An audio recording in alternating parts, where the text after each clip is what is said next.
ओम शांति। ओम शांति। आज की तारीख है 15 सितंबर 2016। साकार महावाक्य। बाबा कहते मीठे बच्चे, बाप आए हैं तुम्हें पुजारी से पूज्य बनाने, पूज्य से पुजारी और पुजारी से पूज्य बनने की पूरी कहानी तुम बच्चे जानते हो। कैसे आप पूज्य बने, कैसे आप पुजारी बने, कैसे आज पुजारी से वापस पूज्य बन रहे हो, ये सारी कहानी तुम बच्चे जानते हो। जानते हो?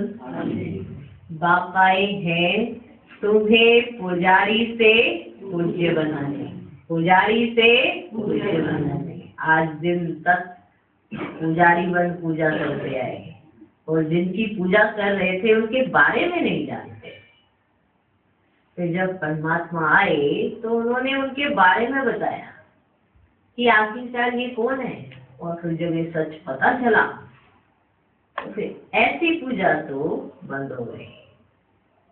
ऐसे पुजारी बन पूजा करना बंद हो गया और यथार्थ याद शुरू हो गई, जिसके आधार पर हम वापस पूज्य बने। ठीक है ना? तो बाप आए हैं तुम्हें पुजारी से पूज्य बनाने। अभी हमें दैवी गुण सीख रहे हैं, धारण करने हैं। ये धारण करने का समय है। फिर जब कंप्लीट धारण हो जाएंगे तो हम पूज्य बन जाएंगे। अब जब धारण कर रहे हैं तो भी हम पूजा नहीं कर सकते, पुजारी नहीं बन सकते। उसका कारण है क्योंकि जिनकी पूजा कर रहे थे उनका सच भी तो पता चला ना कि ये आप ही थे। तो अपनी पूजा कैसे कर सकते हो? नहीं कर सकते, इसलिए पुजारी बनना बंद हो गया। अभी हम पूज्य बनने का पुरुषार्थ कर रहे हैं। तो बाप आए हैं तुम्हें पुजारी से पूज्य बनाने, पूज्य से पुजारी, पुजारी से पूज्य की पूरी कहानी तुम बच्चे जानते हो। कैसे आप पूज्य से पुजारी बन गए, कैसे आप पुजारी से पूज्य बनोगे, ये पूरी की पूरी कहानी आज तुम बच्चे जानते हो। मालूम है ना? मालूम है ना पूज्य कैसे बने? ये भी मालूम है कि हम पुजारी कैसे बने। जब भगवान आए तो हमें वापस पुजारी से पूज्य बनाए, ये वही समय चल रहा है। इसलिए अभी हम पुजारी नहीं है, ना ही पूज्य है, ना पुजारी है, ना पूज्य है। हम पूज्य बन रहे हैं, वो पढ़ाई कर रहे हैं डायरेक्ट भगवान द्वारा से। भगवान पढ़ा है। हम जब पुजारी थे तो पूजा करते थे, आज हम ना पुजारी हैं ना पूज्य हैं, तो वापस पूज्य बनने की पढ़ाई कर रहे हैं। तो पुजारी भी नहीं है, क्योंकि मालूम चल गया ना कि ये किन्हों के चित्र है, ये कौन है। वो खुद से तो नहीं बता सकते थे ना, क्योंकि चित्र तो कभी बोलता नहीं।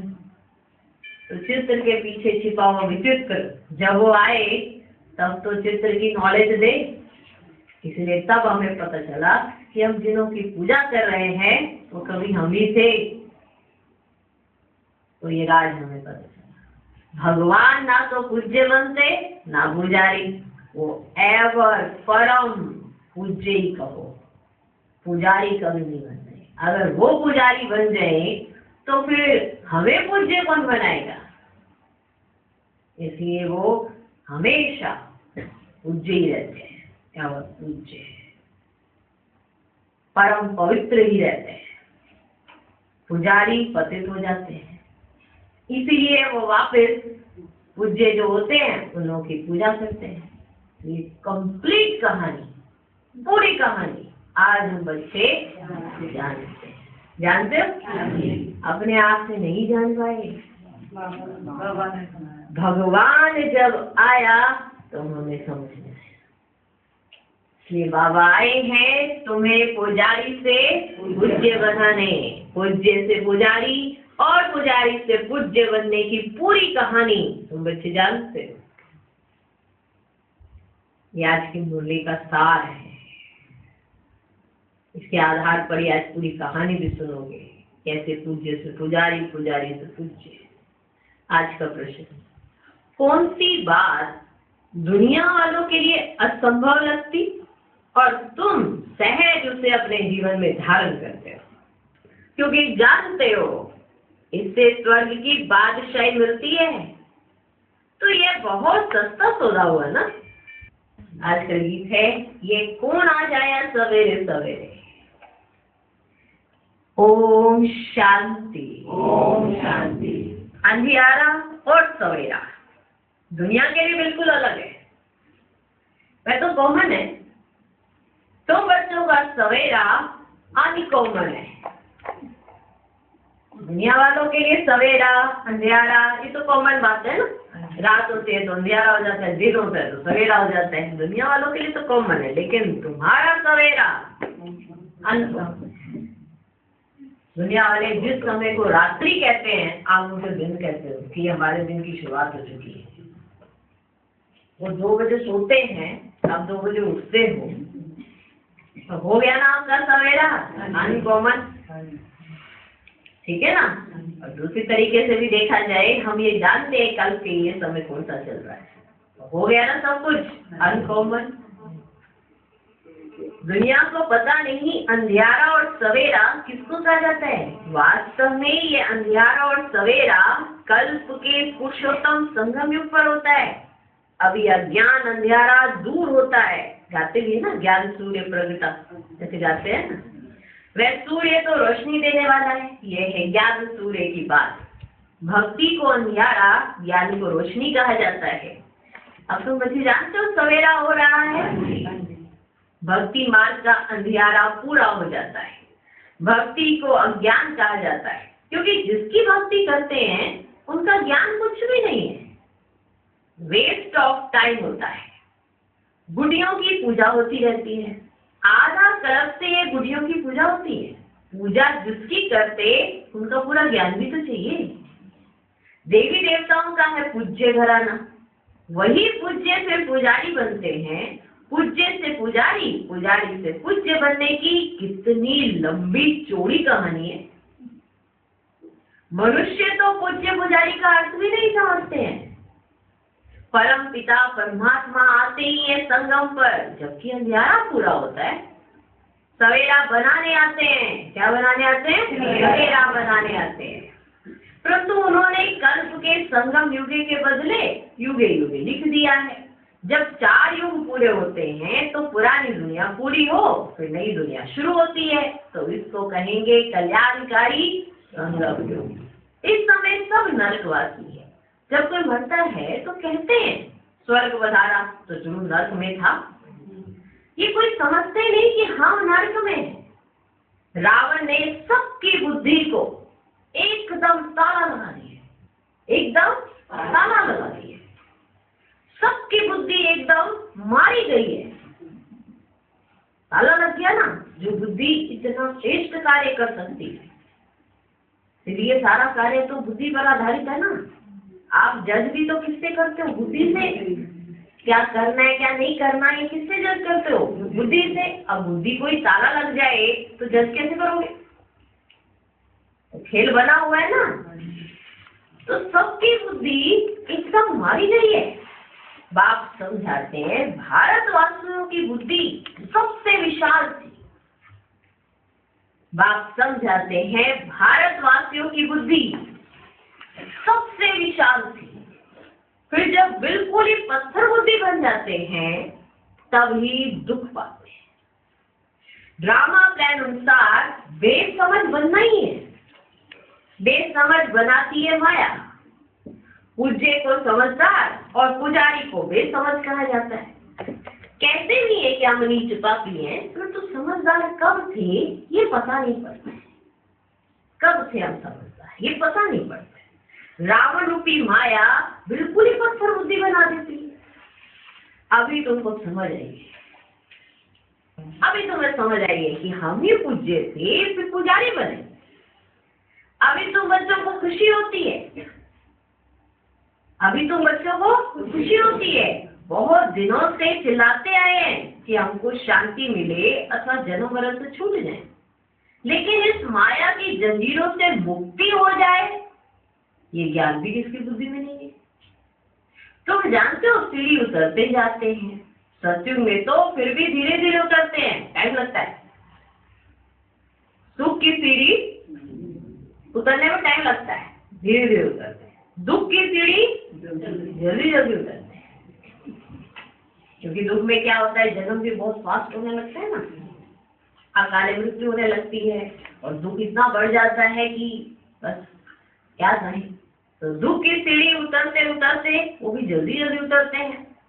सत्युग त्रेता में है 21 जन्म, देखो सत्युग त्रेता में 21 जन्म है, द्वापर कलयुग में है 63 जन्म। हो गए ना, कितनी जल्दी जल्दी सीढ़ी उतरी। सीढ़ी का अर्थ माना जन्म, फास्ट जन्म। सत्युग त्रेता में है 21 जन्म, द्वापर कलयुग में 63 जन्म। आयु कम हो जाती है। अभी तुम जानते हो हमारी चढ़ती कला चपटी में हो जाती है,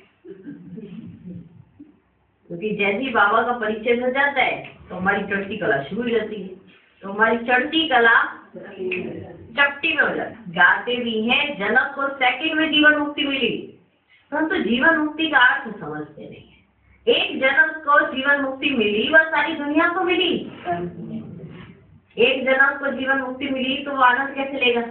उसके लिए तो दुनिया भी तो ऐसी चाहिए ना, तभी तो वो जीवन मुक्ति का आनंद ले सकेगा। और वो खुद जीवन मुक्त में और उसका परिवार जीवन बंद में मजा आएगा उसको नहीं ना। अभी तुम्हारी बुद्धि का ताला खुल गया, खुला है कि नहीं खुला है?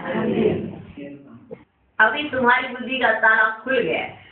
किसकी डल बुद्धि होती है तो कहते हैं परमात्मा इनको अच्छी बुद्धि दो। जो आत्माएं बहुत काल परमात्मा से अलग रहती हैं उनका भी हिसाब है। बाप जब परम धाम में थे उस समय जो आत्माएं उनके साथ मुक्ति धाम में रहती हैं, पिछाड़ी में आती हैं, वे बहुत समय साथ रहती हैं। हम तो थोड़ा टाइम वहां रहते हैं, पहले पहले हम बाप से बिछड़ते, इसलिए गाया जाता है आत्मा परमात्मा अलग रहे बहुकाल। उन्हों का ही अब मेला होता है जो बहुत समय बाप से अलग रहे हैं। उन्हों का ही मेला होता है जो बहुत समय बाप से अलग रहे। जो वहां बहुत समय साथ रहते हैं उनको नहीं मिलते हैं। बाबा किन्हों को मिलते हैं? जो पहले पहले परम धाम घर छोड़ते हैं तो बाबा उन्हों को मिलते हैं। जो बहुत समय वहां साथ रहते हैं उनको नहीं मिलते हैं। तो जो बहुत समय परम धाम में परमात्मा के साथ वहां घर में रहते हैं उनको बाबा नीचे नहीं मिलते हैं। तो जो पहले पहले बिछुड़ते हैं उनको बाबा मिलते हैं। बाप कहते हैं खास तुम बच्चों को मैं पढ़ाने आता हूं, खास तुम बच्चों के साथ हूं तो सबका कल्याण होता है। तुम बच्चों के साथ हूं तो सबका कल्याण होता है। अभी सबकी कयामत का समय है, अभी सब हिसाब किताब चुकतू कर चले जाएंगे, बाकी तुम राजभाग पाएंगे। ये बातें कोई की बुद्धि में ही नहीं है। गाते भी हैं गॉड फादर लिबरेटर गाइड, है ना। बाबा का चिंतन जैसे चलता है ना कि इतने इतने पॉइंट्स हैं नशा चढ़ाने वाले, फिर भी इन्हों को नशा क्यों नहीं चढ़ता? तो उसका कारण हमारे हिसाब किताब, कर्मों के हिसाब किताब ही ऐसे बने हुए हैं जिसकी वजह से हम खुश ही नहीं रह पाते। इसलिए बाबा कहते हैं ये अपने हिसाब किताब जल्दी चुकतू कर लो, तो जो सच में बाबा वो पॉइंट्स देते हैं ना उससे तुम्हें नशा चढ़ सके। भगवान बोल रहे हैं सामने से, कोई इंसान नहीं। तो उन पॉइंट्स पर आपको कितना नशा चढ़ना चाहिए। भक्ति मार्ग में यूं ही गाते थे तो नशा चढ़ा लेते थे अपने आप को, गाते गाते, भेंट कहो गीत कहो सब भजन कहो, जो भी गाते गाते कितना नशा चढ़ा। यहाँ तो डायरेक्ट भगवान सामने बैठ के बात करते तो कितना नशा चढ़ना चाहिए। उन एक एक पॉइंट पर उतना नशा चढ़ना चाहिए कि मैं तुम्हें ही पढ़ाता हूँ, तुमसे ही मिलता हूं, कितनी नशे वाली पॉइंट है। तो बुद्धि में ये बातें स्पष्ट होंगी तो नशा भी चढ़ेगा। गाते भी है गॉड फादर लिबरेटर गाइड, दुख से लिबरेट कर शांति धाम में ले जाने के लिए गाइड बनते हैं, सुखधाम के लिए गाइड नहीं बनते। आत्माओं को शांति धाम में ले जाते हैं, वह निराकारी दुनिया जहां आत्माएं रहती हैं, परंतु वहां कोई जा नहीं सकता क्योंकि पतित है, इसीलिए पतित पावन बाप को पुकारते हैं। खास भारतवासी जब उल्टे बन जाते हैं तब बेहद बाप को भी कुत्ते बिल्ली पत्थर टिक्कर में ले जाते हैं। वंडर है ना, अपने से भी मुझे नीचे ले जाते हैं। ये भी ड्रामा बना हुआ है, किसका दोष नहीं है, सब ड्रामा के वश है। देखो भगवान कह रहे हैं किसका दोष नहीं है, ये भगवान का प्यार है। दोष तो है पर भगवान ने कहा किसका दोष नहीं है, सब ड्रामा के वश है, ईश्वर के वश नहीं। ईश्वर ने नहीं करवाया। हम अपनी बुद्धि से कुछ भी उल्टा करें तो वो ईश्वर नहीं कराते, हम अपनी बुद्धि से करते हैं। हमारी बुद्धि अच्छी होगी तो अच्छे कार्य में हाथ डालेंगे, अगर बुरी होगी तो बुरे काम को भी अच्छे ही समझ के बुरा काम ही करते रहेंगे। तो ये कोई ईश्वर नहीं कराते, ईश्वर के वश नहीं, ईश्वर से भी ड्रामा तीखा है। बाप कहते हैं मैं भी ड्रामा अनुसार अपने समय पर आऊंगा, मेरा आना एक ही बार होता है। भक्ति मार्ग में मनुष्य कितने धक्के खाते हैं। तुमको बाप मिला है, तुमको बाप मिला है, बाप से चपटी में वर्षा लेना है। किसमें? चपटी में वर्षा लेना है, माना एक ही बार में समझ आ गया, बस। समझ आने में कितनी देर लगती है? 1 सेकेंड। क्लियर हो गया? हो गया। बाप से चपटी में वर्षा लेना है, वर्षा मिल गया फिर धक्के खाने की दरकार नहीं। भगवान खुद कहते हैं, मैं आकर वेदों शास्त्रों का सार समझाता हूँ। पहले सचखंड था, फिर झूठखंड कैसे बना ये किसको पता ही नहीं। गीता किसने सुनाई है भी भारतवासी नहीं जानते। भारत का आदि सनातन देवी देवता धर्म था। देवता धर्म वाले ही सतो प्रधान पूज्य से जब तमो प्रधान पुजारी बन जाते हैं ना, तब देवता धर्म प्राय लोप हो जाता है।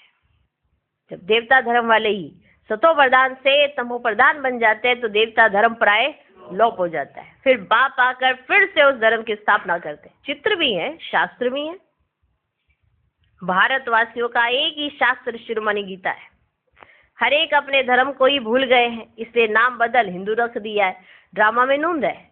आत्मा ही पुनर्जन्म में आते तमो प्रधान बन जाती है, खाद पड़ जाती है। तुम जानते हो हम सच्चे जेवर थे, हम सच्चे जेवर थे, माना आत्मा इतनी सुंदर, इतनी सच्चे जेवर जैसी थी। अब झूठे बन गए हैं। जेवर शरीर को कहा जाता है, शरीर द्वारा ही पाठ बजाते हैं। हमको कितना लंबा 84 जन्मों का पाठ मिला हुआ है। देवता, क्षत्रिय, वैश्य, शूद्र, आप ही पूज्य, आप ही पुजारी तुम बनते हो। मैं अगर पूज्य फिर पुजारी बनूं तो तुमको पूज्य कौन बनाए? अगर मैं पूज्य से पुजारी बन जाऊं तो फिर तुमको पूज्य कौन बनाए? मैं तो एवर पावन ज्ञान का सागर पतित पावन हूं, तुम ही पूज्य पुजारी बन दिन और रात में आते हो। तुम ही पूज्य पुजारी बन दिन और रात में आते हो, परंतु वो लोग जानते नहीं। बाप समझाते हैं दुनिया झूठी बनती जाती है तो इतनी झूठी कहानियां बैठ बनाई है। जैसे जब बाबा सच्ची कहानी सुनाते ना तो कोई कई बार कोई सुनता है, कोई नहीं सुनता है। जब बाबा सच्ची कहानी सुनाते हैं तो इतनी झूठी कहानियां बैठ कर बनाई है। व्यास ने भी कमाल की है, व्यास ने भी कमाल की है। अब व्यास भगवान तो नहीं है, भगवान ने तो आकर ब्रह्मा द्वारा वेदों शास्त्रों का सार समझा है। उन्होंने शास्त्र दे दिया ब्रह्मा को, शास्त्र दे दिया ना ब्रह्मा को। अब भगवान कहाँ? ऐसे तो नहीं विष्णु की नाभि से ब्रह्मा निकला तो विष्णु ने बैठ शास्त्रों का सार बताया, नहीं, ब्रह्मा द्वारा समझाया है, ब्रह्मा द्वारा समझाया है। त्रिमूर्ति के ऊपर है शिव बाबा, वह बैठ सार बताते हैं ब्रह्मा द्वारा। जिनके द्वारा समझाते हैं वही फिर पालना करेंगे। तुम हो ब्रह्मा कुमार कुमारियां, ब्राह्मण वर्ण है ऊंच से ऊंच, तुम अभी हो ईश्वरीय संतान, ईश्वर के रचे हुए यज्ञ की तुम संभाल करते हो। इस ज्ञान यज्ञ में सारी पुरानी दुनिया स्वाह हो जाती है। इनका नाम रखा है राजसव अश्वमेघ अविनाशी रुद्र ज्ञान यज्ञ। राजाई प्राप्त कराने के लिए बाप ने यज्ञ रचा है। वह यज्ञ रचते हैं तो मिट्टी का शेव और शालिग्राम बनाते हैं, उत्पत्ति कर, पालना कर, फिर खल्लास कर देते हैं। देवताओं की मूर्तियां भी ऐसे ही करते हैं। जैसे छोटे बच्चे गुड्डियों का खेल करते हैं ना, ऐसे ये भी करते हैं। खुद ही गुड्डी बनाएंगे, फिर पालना करेंगे, फिर जाके ऐसे कर देंगे। तो यह भी एक जैसे गुड्डियों का खेल है।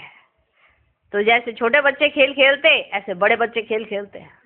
तो यह भी एक खेल खेलते हैं। अब बाप के लिए तो कहते स्थापना, पालना, फिर विनाश करते हैं, पहले स्थापना। अभी तुम मृत्यु लोक में अमर लोक के लिए पढ़ रहे हो, मृत्यु लोक में अमर लोक के लिए पढ़ रहे हो। ये तुम्हारा मृत्यु लोक का अंतिम जन्म है। बाप आते हैं अमर लोक स्थापन करने। एक पार्वती को कथा सुनाने से क्या होगा? अमरनाथ शंकर को कहते हैं, उनको पार्वती देते हैं। अब शंकर पार्वती स्थूल में आ कैसे सकते हैं, जबकि उनको सूक्ष्म तन में दिखाया। अभी तुमको समझाया है जगत अम्बा, जगत पिता लक्ष्मी नारायण बनते हैं। अभी तुमको समझाया है जगत अम्बा, जगत पिता लक्ष्मी नारायण बनते हैं। लक्ष्मी नारायण फिर 84 जन्मों के बाद जगत अम्बा, जगत पिता बनते हैं। वास्तव में जगत अम्बा है पुरुषार्थी, फिर लक्ष्मी है पावन प्रालब्ध। महिमा जास्ती किसकी है? जगत अम्बा पर देखो कितना मेला लगता है।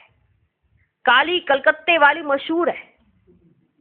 काली माता के पास भला काला पिता क्यों नहीं बनाया? देखो बाबा इतनी वंडरफुल बातें समझाते हैं। काली माता के पास भला काला पिता क्यों नहीं बनाया? वास्तव में जगत अम्बा आदि देवी ज्ञान चिता पर बैठ काले से गोरी बनती है। पहले ज्ञान ज्ञानेश्वरी है, फिर राज राजेश्वरी बनती है। यहाँ तुम आए हो ईश्वर से ज्ञान लेकर राज राजेश्वरी बनने। लक्ष्मी नारायण को राज्य किसने दिया? ईश्वर ने। किसने दिया? ईश्वर ने। किसने दिया राज्य? ईश्वर ने। अमर कथा सत्यनारायण की कथा बाप ही सुनाते हैं, सेकंड में जिससे नर से नारायण बनते हैं। ये सच्ची कथा है ना।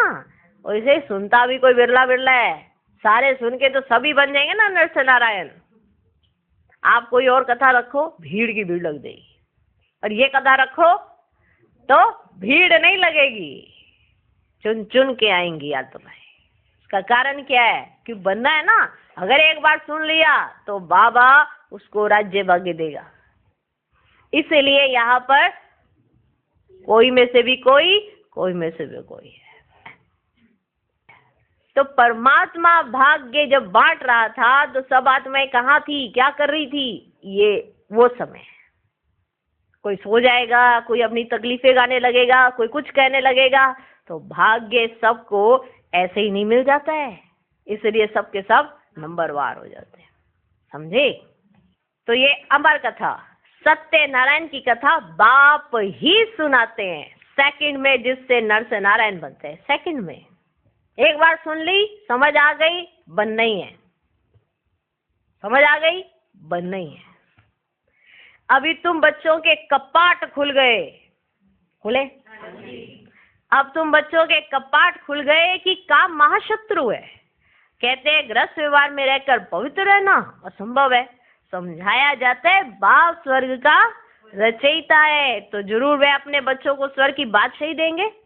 अब बच्चे तो उनके सब हैं, और उन्होंने ये कहा तुम पवित्र हो और स्वर्ग की बादशाही ले लो। अब बाबा से जिसका जितना स्नेह होगा वो बाबा की बात को उतना ही पकड़ेगा और धारण करेगा। अब ये स्नेह के ऊपर भी हो गया। माँ बाप का कहना मानने वाले कौन से बच्चे निकलते हैं, उनको स्वर्ग की बादशाही मिलेगी। बाबा ने तो सबको एक समान कहा पवित्र बनो, लेकिन कहना मानने वाले बच्चे सब नंबरवार, सब अपनी अपनी कोई किस्से सुना देते हैं। इसीलिए सब कहते नहीं असंभव है। असंभव नहीं है, संभव है, क्योंकि भगवान स्वर्ग लेकर आ रहे हैं। तो स्वर्ग में चलने का अधिकार किनको मिलेगा? ऐसे तो करोड़ों मनुष्य हैं, सबको मिल जाए तो वो स्वर्ग थोड़ा रहेगा। इसीलिए एक ही बात कही है कि पवित्र बनो और स्वर्ग की बादशाही ले लो। जिनका जिगरी प्यार होता है बाबा से, वो इस बात को यूं स्वीकार कर लेते हैं, उस पर चिंतन ही नहीं चलाते। ये कैसे होगा, क्यों होगा, उसका चिंतन ही नहीं चलता। क्या क्यों करने वाला समर्पित नहीं हो सकता है। सरेंडर बुद्धि नहीं होता क्या क्यों करने वाला। जिसके अंदर क्या क्यों उठे वो बुद्धि से कभी सरेंडर नहीं हो सकता है, और कहना मान नहीं सकता तो स्वर्ग की बादशाही नहीं ले सकता है। तो ये बाबा ने समझाया है ना कि स्वर्ग की बादशाही कैसे मिलेगी। समझाया जाता है बाप स्वर्ग का रचयिता है तो जरूर वे अपने बच्चों को स्वर्ग की बादशाही देंगे। तो स्वर्ग की बादशाही पाने के लिए एक जन्म तो पवित्र रहना पड़ेगा। ये तो सस्ता सौदा हुआ ना, ये तो सस्ता सौदा हुआ ना। व्यापारी लोग इस बात को अच्छा उठाएंगे क्योंकि व्यापारी लोग दान भी करते हैं, धर्माओं भी निकालते हैं। बाप कहते हैं सौदा कोई विरला करते हैं, बाबा सबको ये सौदा सुनाते हैं। अब कोई करे कोई ना करे, हर एक के अपने हाथ में, और इसी के आधार पर, इसी सौदे के आधार पर भाग्य पाते हैं। यह सौदा कोई विरला करते हैं, कितना सस्ता व्यापार है। फिर भी कई है जो सौदा करके फिर फारकती भी दे देते हैं। यह नॉलेज बाप के सिवाय कोई समझा ना सके। ज्ञान का सागर एक ही है, वही समझाते हैं। जो पावन पूज्य था फिर 84 जन्म के अंत में पुजारी बना है। इनके तन में मैंने प्रवेश किया। प्रजापिता तो यहाँ होगा ना। अब तुम पुरुषार्थ कर फरिश्ता बन रहे हो। अब भक्ति मार्ग की रात के बाद ज्ञान अर्थात दिन होता है। तिथि तारीख तो है नहीं। शिव बाबा कब आया किसको भी पता नहीं है। श्री कृष्ण जयंती धूमधाम से मनाते हैं, शिव जयंती का पूरा किसको मालूम भी नहीं है। अच्छा, मीठे मीठे सिक लदे बच्चों प्रति माता पिता बाप दादा का याद प्यार और गुड मॉर्निंग। रूहानी बाप की रूहानी बच्चों को नमस्ते। हम रूहानी बच्चों की भी रूहानी बाप को नमस्ते नमस्ते नमस्ते। Good morning good morning good morning. धारणा के लिए मुख्य सार। पहला पॉइंट, इस कल्याणकारी युग में एक बाप से सच्ची सत्यनारायण की कथा, अमर कथा सुननी है। बाकी जो कुछ सुना है उसे भूल जाना है। दूसरा पॉइंट, सत्युग की बादशाही लेने के लिए इस एक जन्म में पवित्र रहना है, फरिश्ता बनने का पुरुषार्थ करना है। आज का वरदान, सदा पावरफुल वृत्ति द्वारा बेहद की सेवा में तत्पर रहने वाले हद की बातों से मुक्त भव। जैसे साकार बाप को सेवा के सिवाय कुछ भी दिखाई नहीं देता था, ऐसे आप बच्चे भी अपने पावरफुल वृत्ति द्वारा बेहद की सेवा पर सदा तत्पर हो तो हद की बातें स्वतः खत्म हो जाएंगी। हद की बातों में समय देना यह भी गुडियों का खेल है, जिसमें समय और एनर्जी वेस्ट जाते हैं। इसलिए छोटी छोटी बातों में समय व जमा की हुई शक्तियां व्यर्थ नहीं गवाओ। आज का स्लोगन, सेवा में सफलता प्राप्त करनी है तो बोल और चाल चलन प्रभावशाली हो। ओम शांति।